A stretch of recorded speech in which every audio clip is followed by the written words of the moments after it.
इस शॉर्ट में आप जानेंगे एक मेश लाइन को सर्कल फॉर्म में किस तरीके से चेंज करें, बहुत ही सिंपल रिप्रेजेंटेशन के साथ। अभी हमारे पास मेश लाइन है, जेड डायरेक्शन में 0.5 यूनिट ऊपर की ओर हर एक पॉइंट से आ रहा है। सो ये मेश लाइन हमें एक इस तरीके से दिख रही है, इसे बेंड करना है ताकि एक सर्कल बन जाए। जैसे हमने इसके combine x y z vector को ऑफसेट के साथ कनेक्ट किया, आपको दिख रहा होगा यहाँ पे एक सिंपल, अभी चूँकि 4 कॉर्नर है इसमें इसलिए रेक्टेंगल दिख रहा है, बट ये है एक सर्कल। तो इसको एक सर्कल फॉर्म में कन्वर्ट किया गया है। तो हमारे पास हर एक पॉइंट की एक इंडेक्स होती है। जैसे 5 पॉइंट है लाइन में, तो सबकी इंडेक्स 0 से लेकर 4 तक आई है। अब ये देखिए यहाँ पे इंडेक्स की वैल्यू है, इस इंडेक्स की वैल्यू को साइन एंड कॉस फंक्शन में कन्वर्ट करना है। Cos value then sine value इस तरीके से आ जाएगी।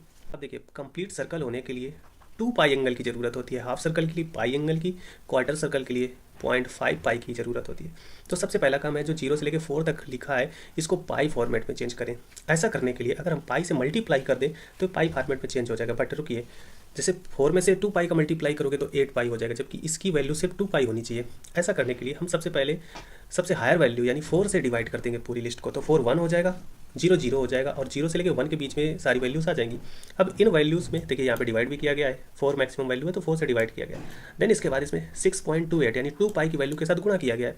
तो अब ये जो इंडेक्स है ये 2 पाई के फॉर्मेट में कन्वर्ट हो गई। अब इसमें साइन एंड कॉस आसानी से अप्लाई कर दिया गया। ये देखिए कॉस है, ये साइन है।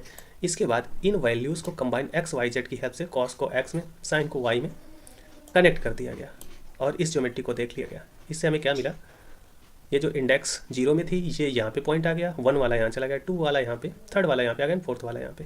बट एक खास बात है, जैसे इसको आप रोटेट करेंगे आप पाएंगे ये सब कुछ 3 डायमेंशनल हो रहा है, मतलब जेड डायरेक्शन में ऊपर जा रहा है। साइड से देखोगे तो ये सर्कल नहीं नजर आएगा, कुछ इस तरीके से नजर आएगा।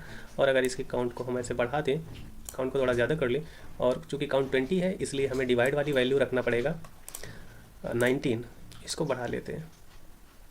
जैसे इसको बढ़ाते हैं ये देखिए आपको परफेक्ट एक वेव नजर आएगी। जेड डायरेक्शन से देखेंगे तो एक परफेक्ट सर्कल नजर आएगा। आप चूँकि जेड डायरेक्शन में इसके पास हाइट है इसलिए जेड में जा रहा है। सो ये जो जेड डायरेक्शन वाली वैल्यू है इसको रिड्यूस कर दीजिए तो ये कम्प्लीटली एक सर्कल के फॉर्म में सेट हो जाएगा। ये देखिए।